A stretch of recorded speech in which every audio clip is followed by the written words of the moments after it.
Good morning, everyone. Welcome to Home Built Workshop. Welcome to Wednesday Live. As we get settled in here, what is going on? Why you guys beat me here? Haha, nice, right on. Oh, let's see here. Mike's here. Mike says waiting very early. What has my life become? Good morning, Mike. Sam's here. Sam says hello, everyone. Sam's got some laundry done. Nice. I did some of that yesterday. Laundry's never fun, but unfortunately, something we got to do. Paul's here. Paul says greetings, all. Greetings, Paul. How's it going? Right on. And Robert's here. Howdy, Robert. Sam's got the ads. Oh, boy. Harry Dude's here. What's up? Harry Dude. What's going on? Glad you made it. Sorry to hear you were feeling a little under the weather. I had something going on last week as well. Some sort of sinus stuff. In fact, it's still not completely gone, but it's nowhere near what it was last week. Pretty much that entire last week, I just didn't feel right. Never got horribly sick, but yeah, it was a drag. I spent a lot of time sitting at the computer because I'm doing editing and modeling and all that stuff. But what's going on, everyone? Harry Dude says the man flu got me good. Still lingering. Well, Harry Dude, speedy recoveries. Hope you get over the rest of it. It's never fun. Never fun when you're feeling sick. Robert says was thinking about maybe mowing, but it's looking like it might rain later. Yeah, I'm kind of anxious to get out and doing some mowing, but I'm still probably, oh man, a month, maybe 2 months from having to mow. A month and a half, maybe, I don't know. Yeah, we're always way behind everybody here. I don't know what it is. Jimmer's here. Jimmer says, you're definitely not right.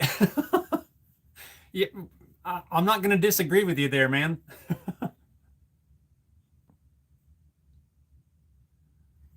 Sam says, keep getting the ads. Using a tablet, can't install a lot on it. I don't know what difference that a tablet makes.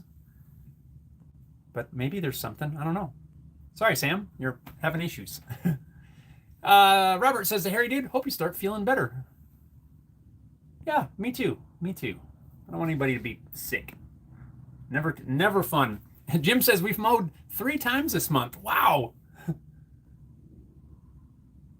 Yeah, we got a ways to go. I still got time. I got to get some new blades for my mower. And because the ones out around there, they've been worn out for years, but I just keep sharpening them and but it's getting now where the ends have worn shorter, and I almost get a little bit of a ridge where the blades come together. So I'm gonna have to replace them this year for sure. Harry Dude says, thanks, dude. So much work piled up while I was sick, and it hasn't stopped coming in. Gonna go nuts catching up. Good times. Well, yeah, I mean, I don't know. I don't know what I was gonna say there. Yeah, I mean, it piles up. That's kind of a drag, but at least the work's there, right? You know, you're not low on work, so it's just a drag to try to catch up while you're not feeling great. Corey's here. Corey says, just checking in because I have a doctor's appointment this morning. Well, good morning, Corey. How are you this fine Wednesday? And Brian's here. Brian says, hello, everyone. Hope you're all well and feeling better. I mowed, ripped out weeds and overgrown stuff a couple weeks ago and got sick afterwards. Oh, man. Brian, I'm sorry to hear that. Yeah, we've all had, apparently, or a lot of us have something going around. I don't know what the deal is. And it's not just in the area either. It's around the world. I guess it's just that time of year. I don't know. Well, of course, let's see. You're in spring, but Harry Dude's not in spring. He's in, what? Coming into winter? Yeah, I don't know. It's just a drag. Nobody is allowed to get sick anymore. Hope everybody gets to feeling better. And Donna's here. Donna says, hey, hey, coffee up. Coffee up. Right on. Good morning, Donna. Well, what's everybody been up to this last week or so? I know we hung out last week, but I wasn't feeling 100% for sure. Wasn't even feeling 70, maybe 50%. But this last week or so, I have, well, especially since I wasn't feeling great, I think I talked about it last week. I've been doing modeling and working on the subtonic, getting the model done and getting everything ready to go. And we have a test body cut out. I finished yesterday cutting it out. I'll show you momentarily. But that's really what I've been working on. And then it wasn't until probably really once we got into this week when I was feeling better and back at filming some stuff and making the first episode of the subtonic bass guitar build. So that was just got the body cut out. I'll show you that in just a second. Test body, not the final. But yeah, the last couple of days just been running files, making changes to the model, and updating things and fixing stuff. Just it's kind of cool. It's been a long process, but I'm happy to be at the step we're at right now. Robert says, I think I may need to get some fuel for my mower. Maybe have a quarter tank. And I know it's not enough to do all the yard. And Corey says, I've been up since 4 o'clock this morning. West Coast time. It's pretty early. Well, it's 5 o'clock here. If you're 4 o'clock West Coast time, it's still pretty early. Sam says, when Jeff says he's been modeling, what type?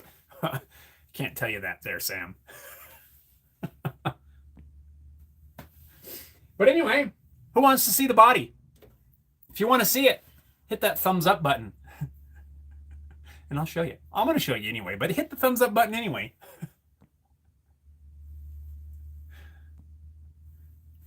You ready? Haha. Check it out. See if I can get back to where you can see the whole thing. This is the very first subtonic bass guitar body. What do you think? I like it.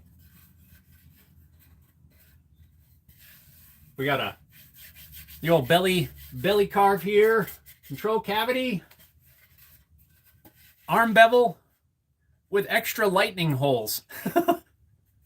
I had a little mishap on the machine. I had something programmed wrong and it started drilling holes in there, but we're gonna just pretend that doesn't exist. But yeah, this one is for the ST4.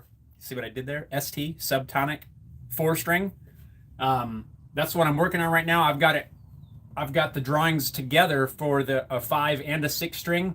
Don't know if I'll ever make a 6-string, but at least while I'm doing all this now, we're just I'm just putting all the files together.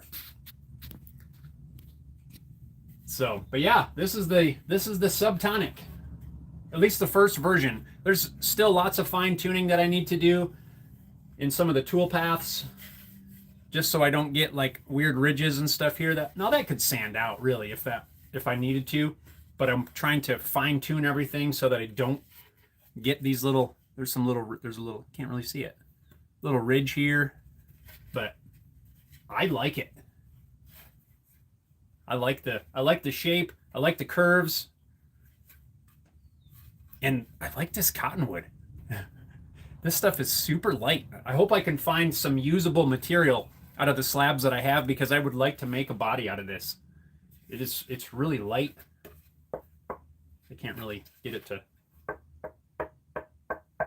not that the sound really matters, but yeah, overall, I'm happy for the very first guitar body that I've cut on the CNC machine. I'm happy with the way this is going along.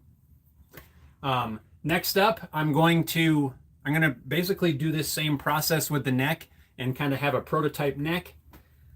And even the fretboard. I'm gonna prototype everything, test all the cuts, figure everything out, and then we'll go about making a new one, or making another one that may or may not end up with being actually turned into a guitar. But yeah, so many hours of work just to get to this point before I can even start the machine. So it's definitely not a matter of press a button and the machine makes it for you. That is not the case. But yeah, that's it. I need to put this somewhere where you can still see it. Hey, look at that. I Harry Dude says Subtonic.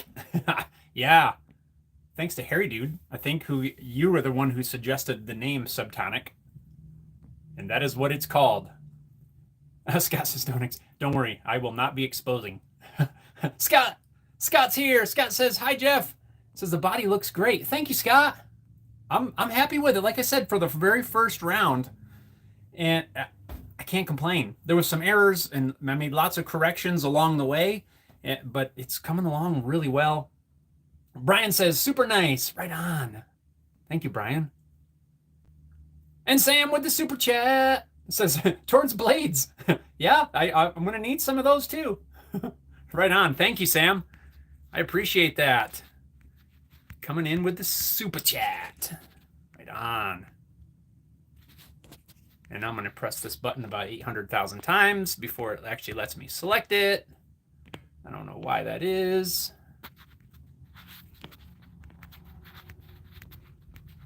Oh no, what have I done? I hit something. What have I hit?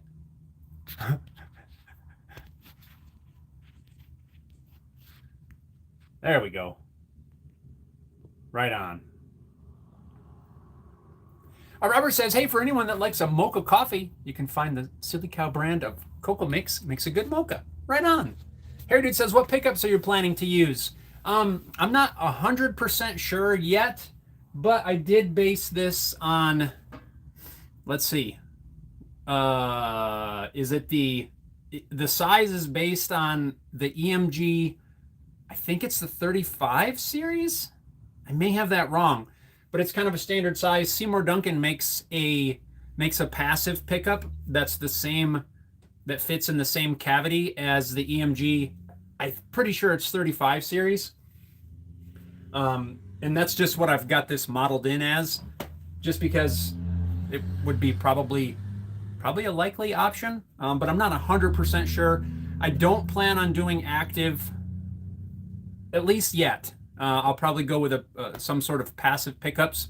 I'm definitely open to suggestions if anyone has one that they really like. But it is, right now, this is sized, like I said, I'm on the EMG 35. I think that's what it is. But I'll probably go with a Duncan something or other, maybe. Sam says, don't forget to smash the like button. It's totally free. Highline Guitars is here. What's up, Chris? He says, throw some mineral spirits on that body so we can see the grain. Let's do that. That's a good idea. I haven't even tried it yet. Now, this is not... Am I out of mineral spirits? No, we have some mineral spirits. Do we have a rag? Here's one. Yeah, this is not the final... This is not the body I'm going to use. This one's got some errors and stuff on it. Because, well, you know, especially being pretty new to programming G-code and stuff for CNC, at least this much G-code. I got a few errors. I don't know what happened here. It just, when I was starting to do the arm bevel, it just decided it wanted to drill holes. I don't know why. But, yeah, let's do that. Let me get some mineral spirits. This is cottonwood from that giant log that I milled with my chainsaw mill last fall. It's not great material. It's sat around for a long time. So it does have you know, there was a lot of cracks and splits, and some areas are kind of spalted and a little bit punky, which I was kind of disappointed. But I'm a lot of it is just going to be, it's going to end up being test stock. I mean, there's cracks. I don't know if you can, yeah, there's cracks up in here. You know, there's a little kind of a rotten spot here. It's not great. It's got some cool coloring in it, some mineral streaks and some cool figure. So I'm a little sad, but I'm hoping that in the 6 or 8 slabs of this that I have, I'm hoping I can find some that is big enough to make some bodies out of. Like, this is a one-piece body, but unfortunately, it's just not great. Oh, another little thing that I've never had happen before, a bit came loose. I'm sure you've never had that happen, Highline. The bit came loose and like just, yeah, it was a disaster, but it never broke the bit. All right, let's see. Let's see what happens here.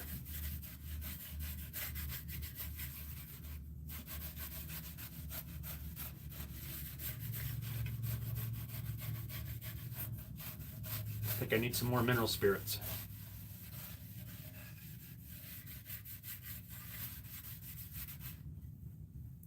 I don't know. Is that cool or what?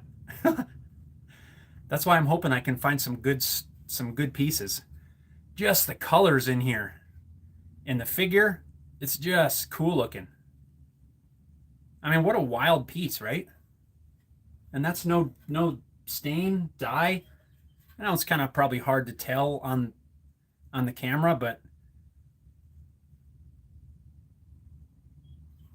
don't mind my, you know, all the lines on here. That was from where I faced off the piece, and I didn't really bother sanding or anything because this is just a test piece of test stock. Let's do the back. Let me get some more mineral spirits.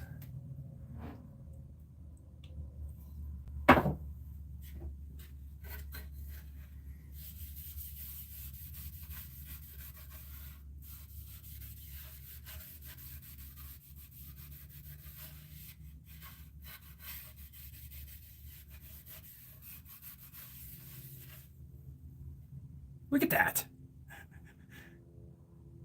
It's so cool. It pains me to think that I'm using this kind of stock for test stock, that this is never going to become anything. It's just so cool. Rotten spot and all. That's awesome. We'll just set that like right here. I'm all mineral spirity. All right, let's get caught back up. Let's see here. Time Surfing Aliens here says, good morning, fam. Well, what's up? Good morning.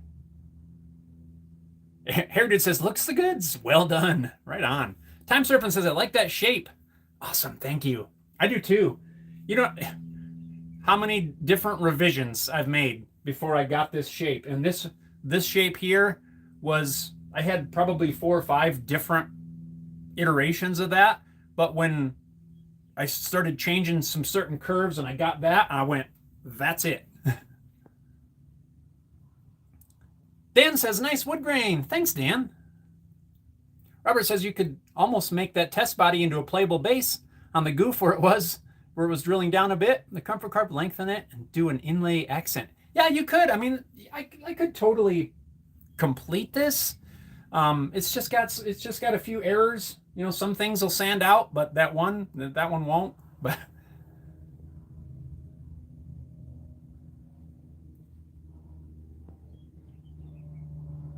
yeah, I figured, you know, I thought about going and just buying some, yeah, I don't know, like just some pine, you know, something to test on. But I've got all this, and this is what I'm going to use for now, I guess. Sam says, super chats are worth it just to see Jeff trying to push the button. Dan says, by the way, just bought my first secondhand table saw. So cool to finally cut straight pieces for a change. Right on. Nice. Right on, Dan. That's exciting.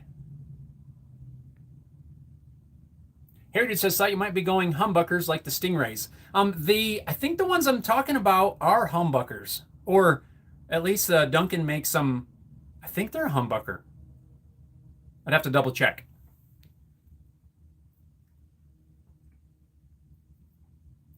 Scott says, hey, you can always make it into the default project, turn it into a candy tray or ashtray. Candy tray. Highline says, I love it. Cracks and all, and character. I know it does. It does add some character. Says maybe tops. Yeah, some of it could be tops for sure. And that actually would be pretty cool. This is actually, it's really light. I think it would make a pretty good body. I don't know if it'd end up being too light and want a neck dive by the time you put a neck on there. But it's definitely some cool stuff. I love the colors and character and stuff in there. I'm pretty sure I'll be able to, at least one of these pieces has got to have some usable material in it. I got another piece that I'm looking at right there. I think if I'm careful with the placement of where I start cutting it out, it might be enough to get a body. Maybe, yeah, there's a rotten spot I can see. Might be able to get some.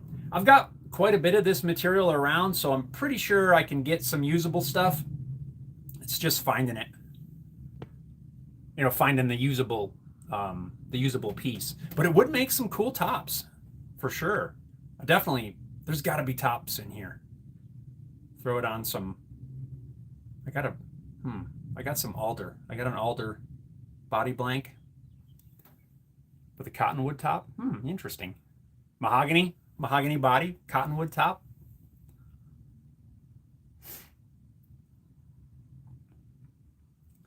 Hair Dude says, I'd put the prototype neck on it, 3D print some fake pickups, gloss it up, and make it into wall art. That for the Haley Guitars Museum. That's not a bad idea, actually. Print some pickup looking things. I'm definitely going to put the prototype neck on there. I'm hoping to start cutting that out this afternoon. Again, out of this same material probably.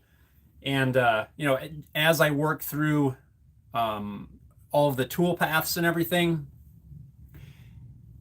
this one, there's I don't know what there is, half a dozen different tool paths on each side, something like that. I ran them all one by one right now just so I can test each cut. When I get everything fine-tuned, it'll all get kind of combined into one, maybe 2 or 3 steps instead of a dozen. Just slowly working through it. But I like that idea, Harry Dude. 3D print some pickups. Yeah, I might do that anyway, just to mock up, just as a mock-up.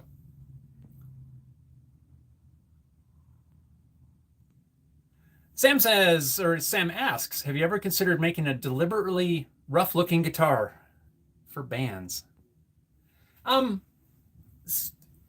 To an extent, but not, you know, it's not really something I've played around with too much. Maybe we'll end up going that route with one of these. I don't know. Jimmer says, build it anyhow. A rat rod look. That would be cool. Put some rusty parts on there or something.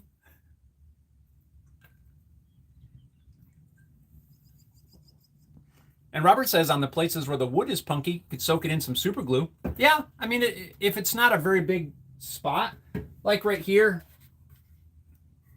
there's actually a little bit gone. I can sink my fingernail in there. You totally could. I try to be a little bit careful with using super glue for stuff like that because it depends on what you want to do for the finish. Sometimes the super glue will darken it. Sometimes it won't. Sometimes you can, you know, if it darkens it and then you put a finish on it, it kind of blends it in, and it all just depends.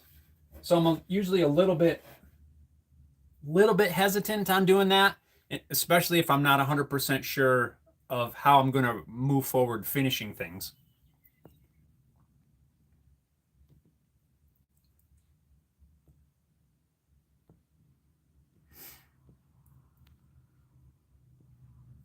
But yeah, it's coming along, and we're gonna close this up before I spill it. And I'm blown away, honestly. when I think of the fact that this was a design on the computer. It has now been turned over to the machine that cut it out. Yeah. It's wild. It's kind of cool actually as you start to send the files to the machine, and it starts, and you start to see the shapes that you modeled being formed. And I don't know, it's just pretty cool.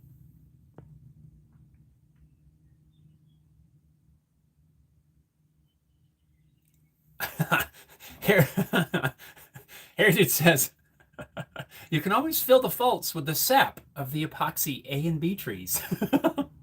I like that. True. Yeah, just epoxy it. Sam says, does anyone know if I can set an address to a different country without changing the default postage details? Oh, I don't know that, Sam, to be honest. I have sent things internationally, but I don't have a question, or I don't have an answer for that specific question. Dan asks, what program did you use to build the 3D model? I used Fusion for that. And AutoCAD. Yeah, AutoCAD. Basically, kind of been going back and forth.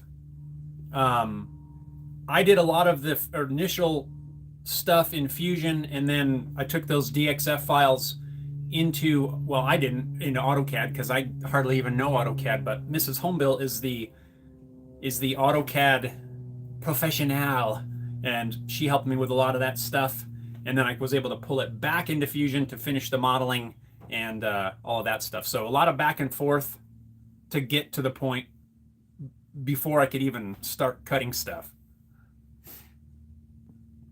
Sam says Amazon. Yeah, I don't know, Sam. My apologies. I don't have an answer for you there. Robert says, with all the lights and darks in that body, it really would not matter that much if it has some wood missing, like that sand and sawdust filler. That's true. The body's got so much going on, you probably wouldn't even notice. But this one, I don't plan to complete this one. I want to, I need to fix. Well, I've already fixed the file here, and this ugly gouge here is where the bit came loose, which is a first. I've never had a bit come loose in the machine, but it's on camera, so that I'm going to make sure I put that in the video while it's coming around. It was chattering like crazy, and I'm like, what in the world's going on? I thought maybe I just had my speeds and feeds all screwed up, and it started coming around here, and the chattering just went insane, and then the router started bogging down, and then all of a sudden sparks came out as the bit pulled out of the collet. Apparently the rotating collet deal, sparks flew, and I hit the stop button right away, and I thought for sure it had broken the bit, but it didn't do a single thing to the bit. And I was able to put it back in, reset the Z height, and I finished cutting. I did notice, if you look on the side, this has these weird ridges in here. Something I didn't anticipate. The first bit that I was using had some weird, there's ridges on the side, but I didn't think that those would transfer over to the body, but they absolutely did. So you can see the ridges here, no ridges here, and that's where I switched out to a different bit that has more of a smooth cutting surface. I've used this bit for other things, and I've never noticed any issue, but boy, when I came around here, you can sure see those lines. I first noticed it in the pickup cavity. You probably can't see it. The ridges in there, and I thought maybe that was just something with the way I had the toolpath set up. But yeah, it turns out it was a bit. So that was another thing I had to learn. The bit you use definitely matters. All straight bits are not created equal. Like this whole process, it's just a cool learning experience. I love to learn new things, and this has definitely been one of them, and I'm nowhere near done yet. But it's just been fun. The only downside is I don't know about you guys, but I like to be able to I like to get stuff done. I like to see progress throughout the day if I'm, when I'm working on something. But after you spend several days or a week at the computer and you have really nothing tangible, that was kind of hard for me to work through. But now that it's done and I have a body here, it was totally worth it. Except for the fact that I wasn't feeling good. But Sam says, "Dang it, autocorrect deleted part of the message." Jimmer says, "Fiberglass repair." Yeah, you could do that too. There's a lot of things you could do. If I really wanted to finish this, I'd just patch it up and move on. Dan says, "A free version." Yes. Free version. Yeah, we have a. It's not a free version of AutoCAD, but I forget what it is. Some special thing that I forget what it's called. Harry Dude says to Sam, "I have different addresses set up in my Amazon account, one of which is an international." It can be done. Right on. There you go, Sam. Harry Dude's got the answer for you. Yeah, I think you just set up a different address. I have done that, but it's all been here in different parts of the U.S. I have ordered and had it sent to different U.S. addresses. I've just never done it internationally. Sam says autocorrect needs some serious fixing. And KK's here. KK, what's going on? KK says, "Good evening, wonderful people from Greece. Hope you're all well. My friend Jeff, I wish you the best. Keep giving us your beautiful creations. Greetings from Europe." Right on, KK. That's awesome. Thank you. I hope you're doing awesome. Hope everyone in Greece is doing well. Hope springtime is going good. Sam says, "Oh, okay, thanks, Harry Dude." KK says, "And as always, give a like." Right on. Thank you. Yeah, appreciate that. Tamid says, "Is this the first one you've made or a different version?" This is the first one that I'm using my CNC machine to make. This is a brand new version. I've done quite a few electric guitars, regular 6-string electrics. This is the first bass guitar that I'm making using the CNC machine to cut it out. This is a brand new model. This is the Subtonic. This one in particular is going to be the ST4, which is the 4-string version.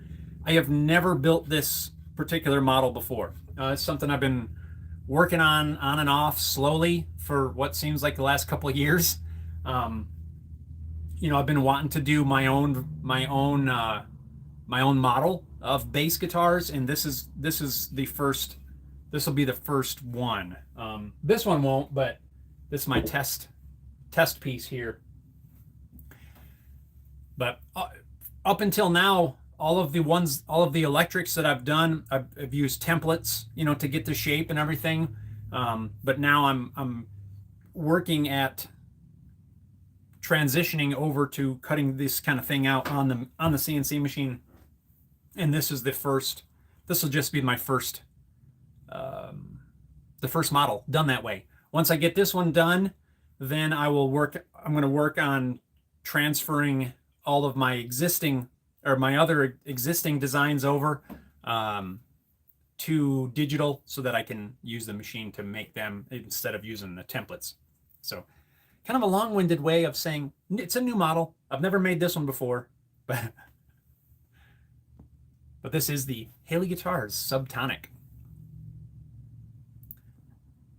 Dan, aha. Sam says, "Put some mannequin legs on it." Yeah. Mark's here. Mark says, "Morning, Jeff. Bass design looks good so far." Right on. Thanks, Mark. I appreciate it. I'm happy with it. And Paul says, "The wood coloration looks great." I know, it's such cool material. Say, hopefully I can find some completely good pieces. Tamid says, "Oh, okay, I see." Right on. Paul asks, "How big is the CNC work area?" My particular machine is about 32 by 32. I think it's technically like 32 and I don't know, a quarter or something like that, or a half maybe. But 32 by 32, it's just big enough. I was thinking this whole time that I was going to have to, when I go to cut the neck, I have to cut it at an angle on the bed, and I might still have to, but at this moment, it just fits on there to where I don't have to angle it, but I haven't started cutting yet. It might be pretty close. I may have to angle it, which isn't really a big deal. Excuse me. My throat's still a little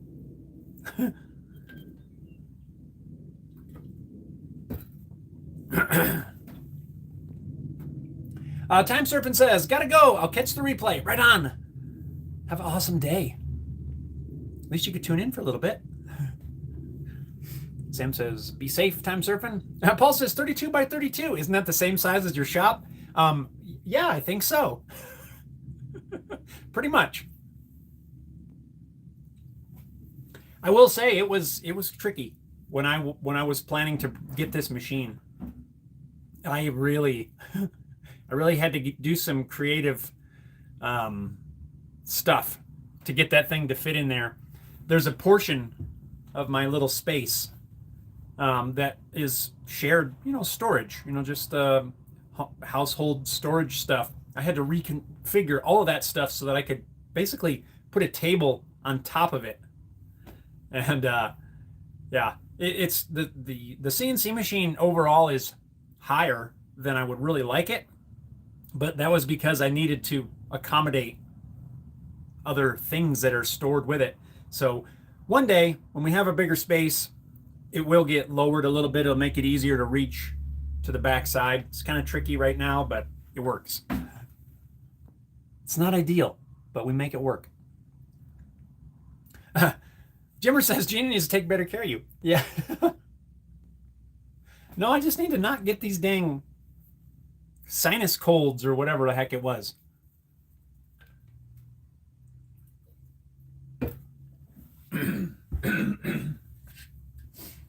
So last week I showed you I had the blank that this was going to be cut from.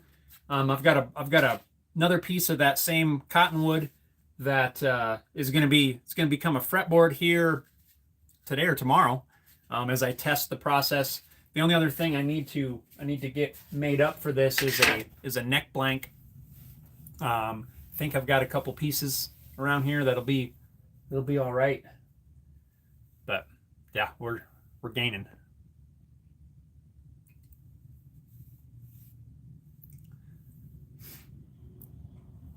Oh, Paul says, sounds like time to make a shop tool to reach the CNC easily. I'm guessing maybe that was a stool, shop stool, to reach the CNC easily. Yeah, a little step stool would be kind of nice. Because I do, if I got to reach to the way at the back, it's a challenge. A little stool would make it a little easier. The only problem is I would probably trip over the stool because it's right where I have to walk. So I'd set the stool there to climb up on the machine, and then I'd forget, and then I'd trip over the stool and I'd fall and hit my head because there's so much stuff packed in there.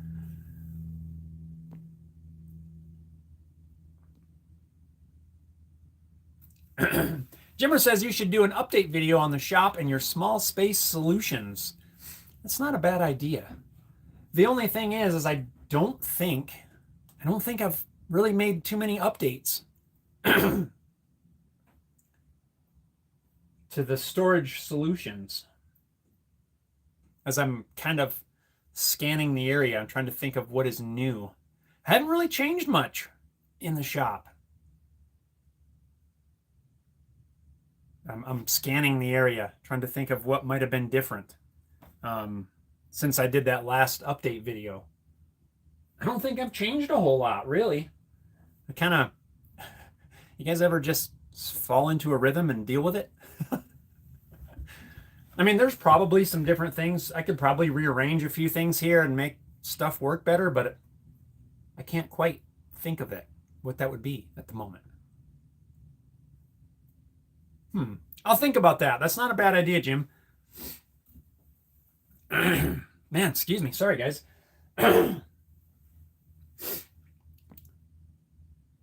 Heritage says fold down stool. Yeah, that's not a that would work. Something that folds down, I can climb on, folds back up.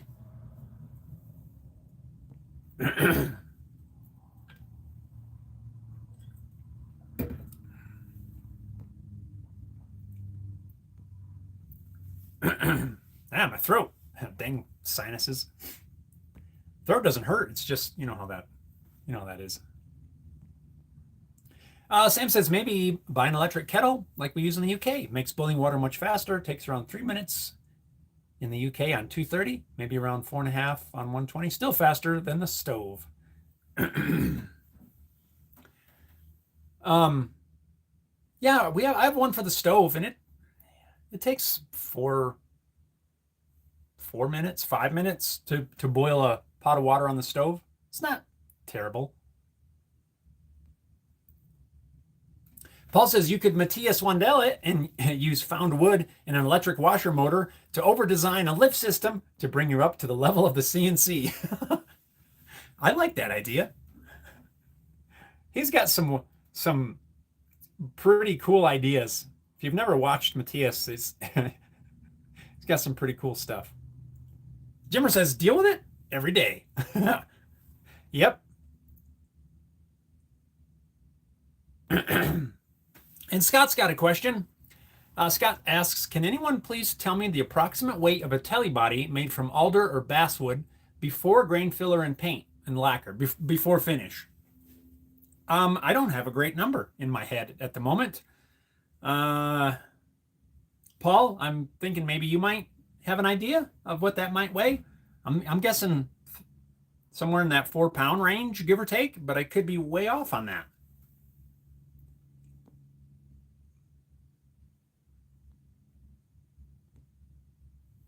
I have an alder blank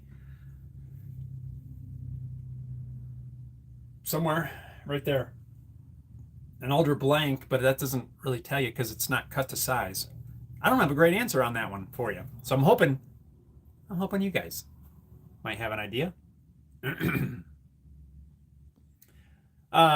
you go, Paul. Paul says I've made telly bodies from alder and it usually weighs between 4 and 5 pounds. So there you go, Scott. I hope that helps. That would have been my guess, around that 4-pound range. Dan says, working on drawers for a car camping setup. Any experience in that kind of project? Oh, that sounds cool. Working on drawers. So really, I mean, I've made drawers before. I've not built it specifically for car camping, but I have made drawers. What is there a certain question or something around that you have specifically?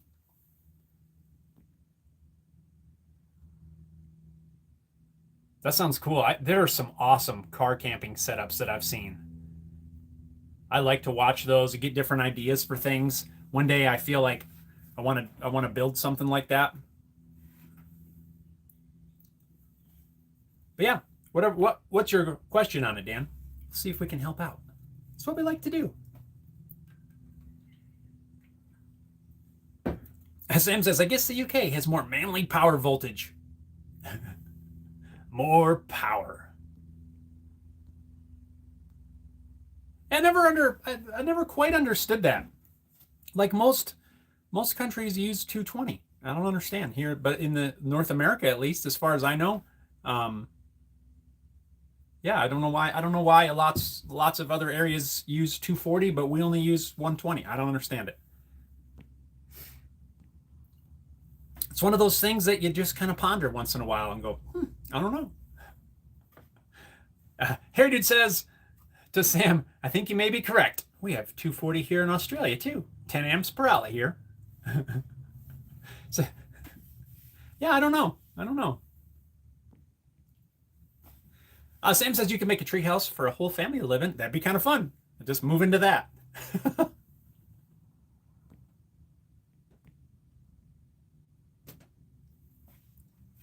Jimmer says, did someone say camper?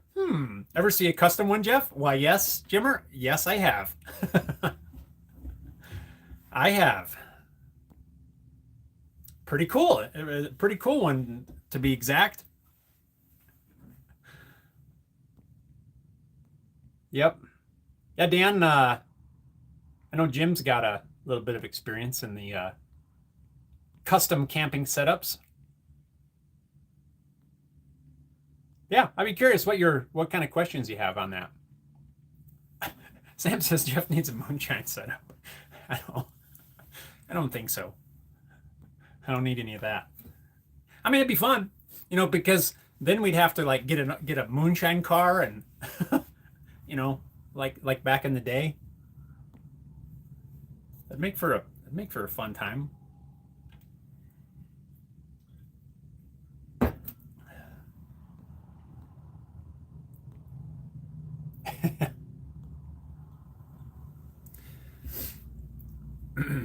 One thing that has gotten, as I've been thinking about your question, Jimmer, comment on the shop solutions.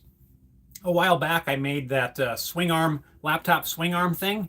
I'll tell you what, it has worked so awesome, especially over the last few days, as I've been working on this, to have the laptop sitting here on the little swing arm thing. And it's not there at the moment, but it's like right in front right now. And I can just sit here, do my work, send the stuff to the machine. So that would be one thing that I would recommend. Have a little swing arm thing for a laptop if you work off of a laptop. I don't very often, but it's been super handy. Mark says the US uses 120 because it's marginally cheaper to generate and transmit over greater distances, or at least it was when it was adopted. But now the grid is too big to change over. Yeah, I can imagine that. They switch over to 220 or 240 and everything catches on fire.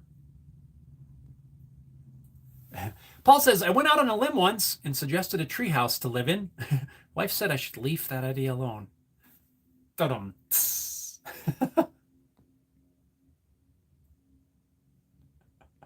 Oh boy, yeah. Jimmer says, speaking of camper, any update on emblems? You know what, Jimmer? I dropped the ball on that one. I got to pick that back up. I got the model done. I need to get them printed. So let me follow up on that one. Sam says could go Amish style with projects. Yeah, and just use like hand saws and stuff. Dan says, no specific questions. Just curious to know if you tried that kind of setup. Yes, there's so much stuff. Roof rack, sleeping platforms, solar, water tank, shower. Oh, it's crazy. Like all the cool stuff that you can do or that you can buy or build or modify. Yeah, I've not done any sort of car camper build out or anything. I think it's awesome, and it is something that I would like to try to do someday. Jimmer says, I'd like to see the laptop setup. I've got a whole video on making that. How am I going to show you at the moment? Oops, there goes the mouse. Yeah, I got a whole video on that one, building the thing. It's just a wooden, like a little swing arm thing. And it's been super handy. Keeps just gives me a space. A lot of times I just pile extra stuff on it. But I'll find that. I'll send you that link.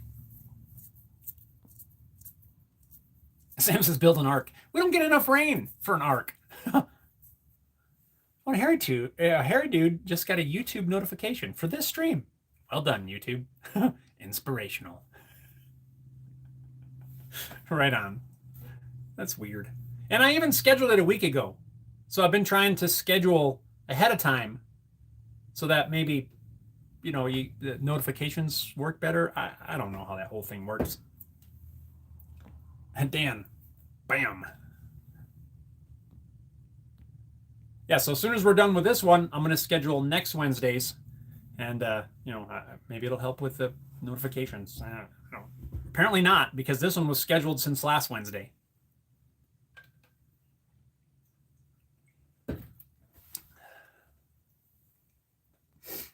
Sam says, my laptop refuses to dance. Mine does too. It just sits there and stares at me.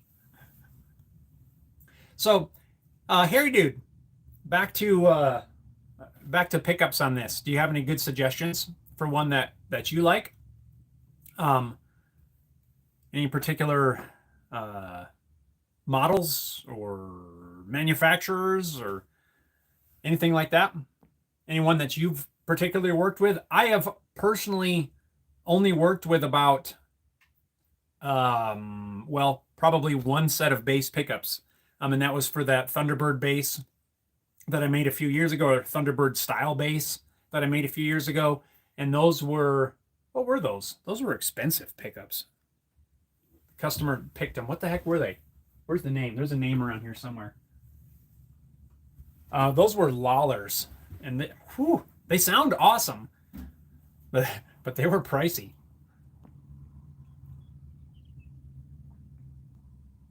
Here it says it was that scheduled one that I clicked notify me for. Well, I guess they notified you.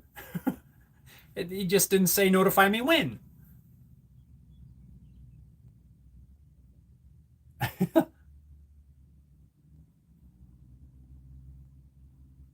Jimmer says I'll check it out. I think I posted my setup on the forum. Maybe I should do an update on it, Jim. Jim says, "Oh, we can do a live when you come back out." We could do a live. That'd be fun. We don't know yet, but we're trying to see if we can do that this summer. But I don't know. It's not 100% yet, but hopefully. Yeah, that would be kind of cool.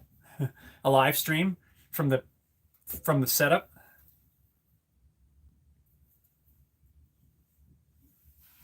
Sam says I set my phone alarm to when I'm doing a stream. So the phone just notifies you, and you don't have to worry about the interwebs.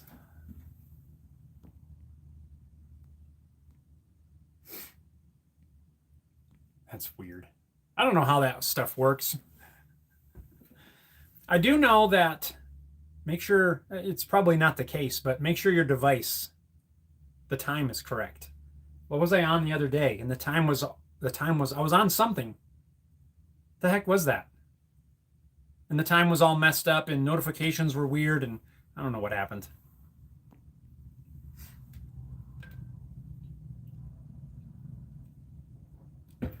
Here dude says I played a Yamaha bass, the RBX series, with twin Stingray style humbuckers with an active preamp. Really like that one. I would like to build a bass with those in it. I will look into those. I am not at all against an active pickup system. It's just, I'm not against it. It's just something I was thinking passive, especially for the first one, just to keep try to keep costs down a little bit. But I haven't built in, any sort of battery box, but that's not too hard to do. We'll see. I don't know. And I'm also right now experimenting with trying to keep controls a little simpler. We'll see how that works out. I might end up with some more controls on here. But for now, that's what we're going with. Again, just prototyping before we get to the final one. But I will check out those Stingray style humbuckers. Sam says I still have an old iPhone 4, still operating too, and not logged into Apple. Yeah, I have an old iPad Mini. It still works. I still use it. I just can't connect to I can't use the YouTube app because it doesn't work on the old operating system, and the operating system won't update because it's out of support. So I just use the browser, go to YouTube and stuff for that. Watch, if I'm watching some YouTube videos, it's all through the browser now because I can't use the dang app. That's the one I used to do all the lives from, but yeah, not anymore.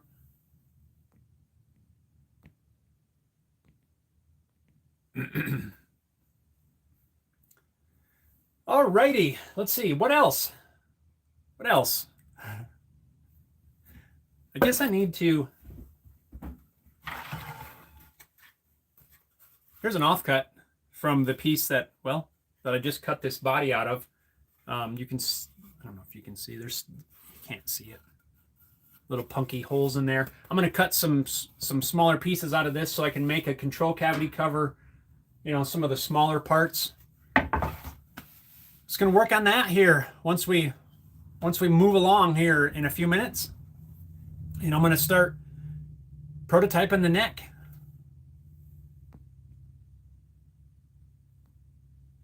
Paul says, I have an iPod Touch with 32 gigs of storage. Keep my MP3 songs on it. Yeah, the old iPod. Never had one of those. Sam says, if you want to keep old Apple products, log them out of Apple, or they will remotely lock them. Interesting.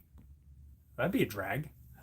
I don't even know what my Apple login is, to be totally honest with you. I think I set it up when I first got this little iPad, only because I needed to. I don't use iTunes. I don't use Apple, anything. But if I had to log in right now, I'd probably have to do like a password reset or something.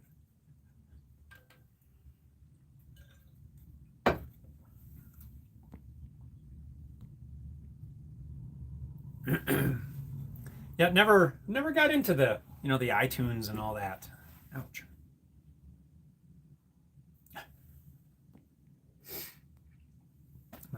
Well, anyway, guys, do we have any last minute questions, comments, suggestions, things you'd like to see? Be on the lookout. The video for this is, I'm already editing it. Actually, I need to work on that too while prototyping stuff, but working on the video for that, for kind of going through this body. Oh, Harry Dude, you had mentioned that you'd be interested to see some of the design side of all of this. What exactly would be helpful? What sort of things would you like to see? Because in this video, I do plan on kind of going into screen capture, you know, on the computer, and showing a little bit of my process to get to this. It's not a how to design a guitar on the computer type of thing, but I do want to show a little bit of what's, you know, what goes into getting it to this step. Yeah, if there's something specific, let me know, and I'm going to make sure to include that in there. If it would be helpful. I believe you said that you'd like to see some of that. So let me know what it is that would be helpful, because I'll probably be doing that today as well, the screen capture stuff.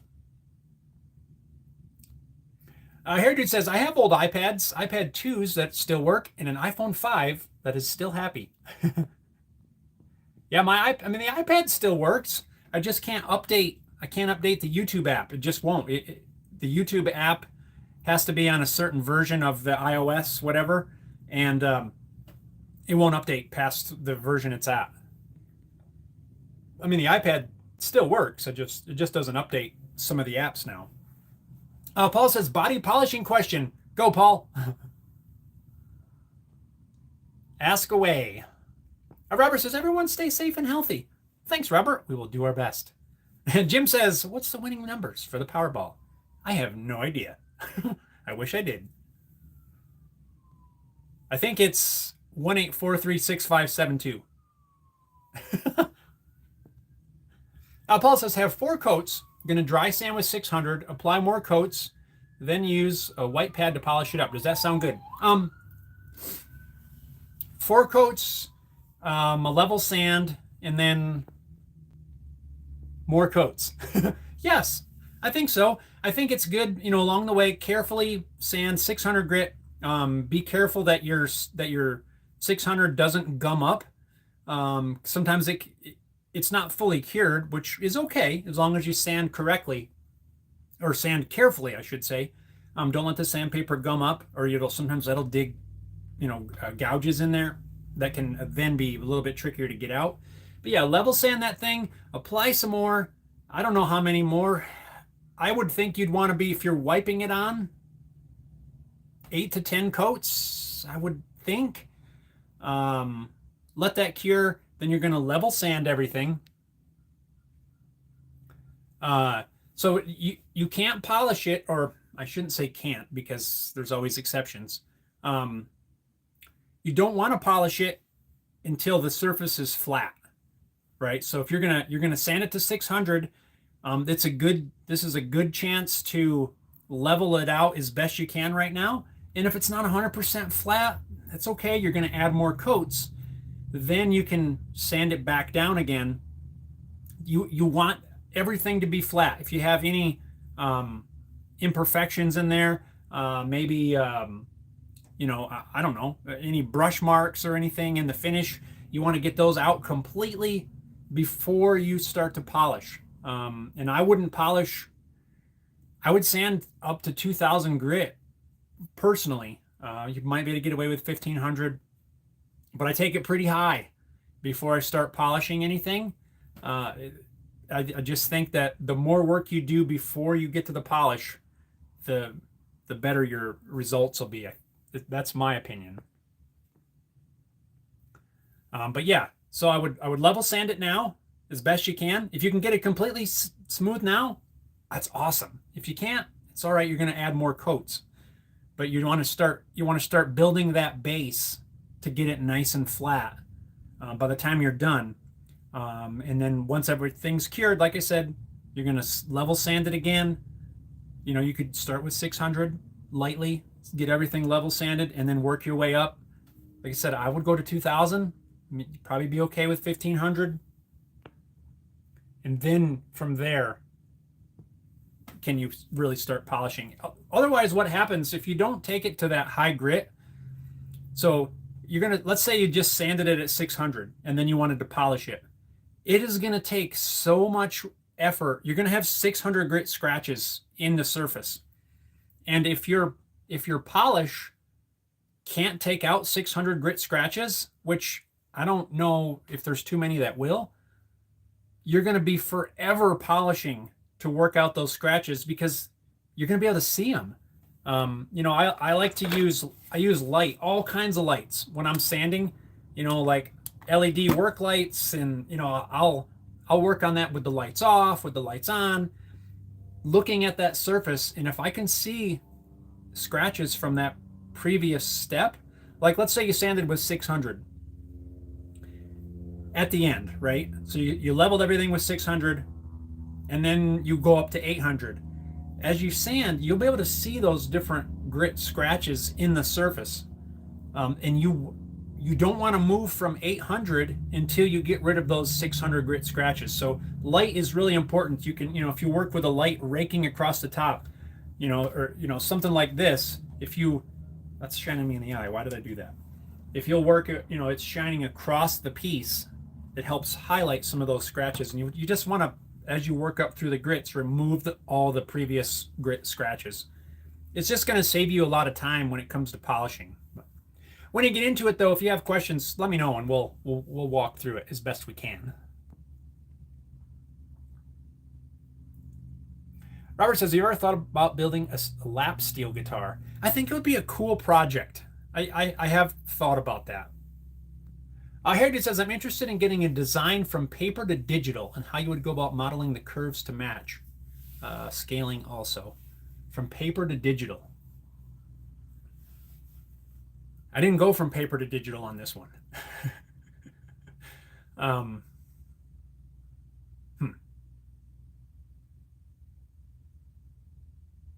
But it's definitely something I plan to do when I get into the other designs, like the Tonic and the Dorian. Those will be going from plan, from MDF template to digital. I don't even know if I still have the paper drawings from those yet. They might be around here somewhere, but I don't know where. From paper to digital, how would you go about modeling, scaling? I think I've got a couple thoughts on that, and that definitely gives me some ideas on stuff to throw in there. But that is for sure something I'm going to be doing once we move on from this base project. But just really quick though, just if you had a paper plan, right? Let's say it was drawn whatever size it was drawn. If it's drawn, let's say it's drawn full scale, right? And you would need to get that into the computer. What I would do is lay a ruler on your drawing, take a picture from as dead above the piece as you can. Then you can import that into your design software. In there, I would imagine, I don't know all of them. I've only worked with a couple. I would imagine you have a provision in there to, you're basically bringing it in as a canvas. At least that's what it is in Fusion. And then you can go in and scale that canvas. So if you have a ruler in there, that's, a 12-inch ruler or however many, 400 centimeter ruler, whatever it is, you can say from here to here is this scale, and that's going to scale that thing to very close to exact size. And that's 100% how I plan to do it when I transfer everything from my MDF templates. Pictures from above with a ruler, scale the thing to that, and then I can start modeling around there. But I'll see if I can touch on some of that stuff too for the video. Sam says, be safe. Paul says, don't plan on wet sanding, wanting a satin finish. Oh, well, that changes things. I think if you polish it, you're not going to get a satin finish. There is no way that I know of to polish and end up with a satin finish, because polish, by definition, doesn't leave you a satin finish.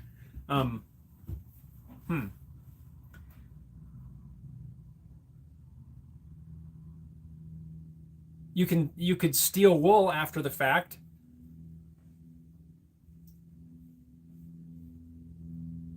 Which would give you a pretty satin finish.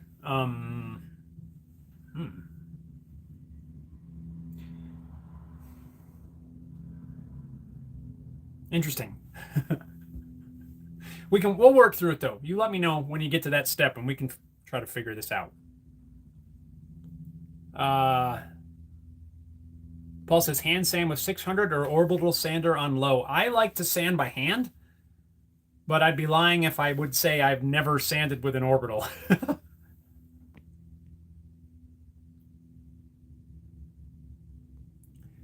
Paul says, appreciate it. Normally do oil finishes and paid someone to do the satin finishes, but decided to start doing it myself. Yeah, I would almost think you'd spray it. Spray on that last coat of satin. But we'll figure it out. Sam says, blinding himself with the light. Yeah, I did.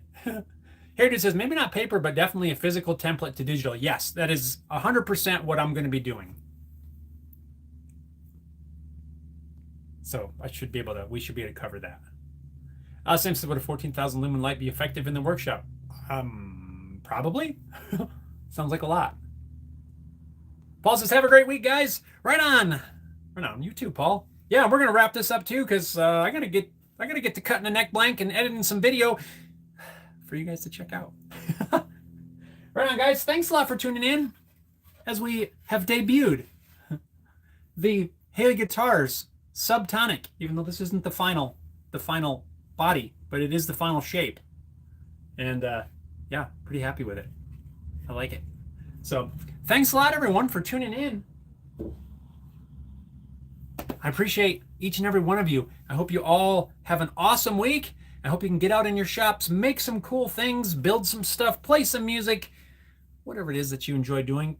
Plant some vegetables in the garden. It's getting to be that time of year too, so right on. Sam says, take care, everyone. Harry just says, stay well, folks. Chat soon. Right on, everybody. Have an awesome week. Thanks a lot for tuning in. I appreciate each and every one of you taking some time out of your day to hang out here at Home Built Workshop with little old me. Right on, guys. Have an awesome week. Drizzy Guitar says, cheers. Right on. Stay safe. Stay well. We'll see you next time. Thanks, everyone.